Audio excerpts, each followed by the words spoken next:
What if the people of Easter Island had chosen to preserve their forests instead of cutting down every single tree?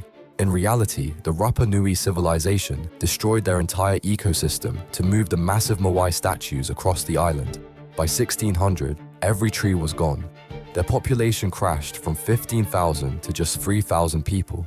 But imagine they had practiced sustainable forestry instead. With abundant wood, they could have built advanced sailing vessels and explored the vast Pacific Ocean. Easter Island would have become the center of a thriving maritime civilization. They might have established trade networks connecting Polynesia, potentially reaching South America centuries before any European explorer. Their navigation skills could have rivaled the greatest seafaring cultures in history. Instead of isolated statues on a barren island, we might have seen a powerful Pacific empire.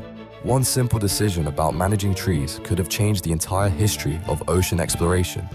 Sometimes the smallest choices create the biggest consequences,